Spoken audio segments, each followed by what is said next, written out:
అందరికీ నమస్కారాలు. ఈరోజు మా కుటుంబంలో అందరికంటే పెద్దగా ఉండే జయకృష్ణ గారి సతీమణి పద్మావతి గారు చనిపోవడం చాలా బాధాకరం.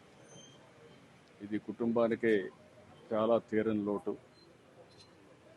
నాకు పెళ్లిగా మునుపటి నుంచి జయకృష్ణ గారితో అదే మరిగా ఆవిడతో పరిచయం ఉండేది.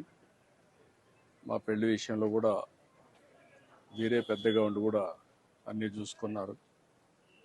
ఇంట్లో కూడా అందరూ యంగ్స్టర్స్గా ఉంటే మా అత్తగారి తర్వాత ఆవిడే పెద్దరికం చేస్తూ అందరినీ ఏ విధంగా అన్ని విషయాలు చూసుకోవాలని చూసుకుంటూ వచ్చారు.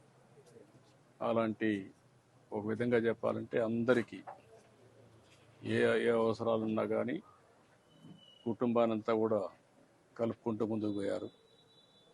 ఇటీవల కాలంలో ఆవిడకి సుస్థి కావడం, అనారోగ్యం కావడం, దాంతో ఈరోజు తెల్లవారుతూ చనిపోవడం చాలా బాధేస్తుంది. ఓసారి అందరికంటే జయకృష్ణ గారికి కూడా చాలా తీరని లోటు ఇది. ఓసారి ఈ వయసులో ఇలాంటి రావడం చాలా బాధేస్తుంది. కానీ విధి. ఇలాంటి సమయంలో నా బావగారికి అయితే ప్రగాఢమైనటువంటి సంఘీభావాన్ని, సానుభూతి తెలియజేస్తూ దేవుడు ఆయనకి అన్ని విషయాల్లో ముందుండాలని కోరుకుంటున్నాను. నాకు ఈ కుటుంబంతో పరిచయం అయింది మొట్టమొదటిసారిగా ఈయన నాకు పరిచయం అయింది ఒక సినిమా ఎగ్జిబిటర్గా. నేను అప్పుడు సినిమాటోగ్రఫీ మినిస్టర్గా ఉంటే ఫస్ట్ టైం నా దగ్గరికి వచ్చేవారు. అక్కడి నుంచి పరిచయం. తర్వాత మా నాయకుడు అయినటువంటి మామగారు అయినటువంటి రమారావు గారిని కలవడం అవన్నీ జరిగాయి. ఈయనే అన్ని విషయాల్లో ముందున్నారో చూశారు.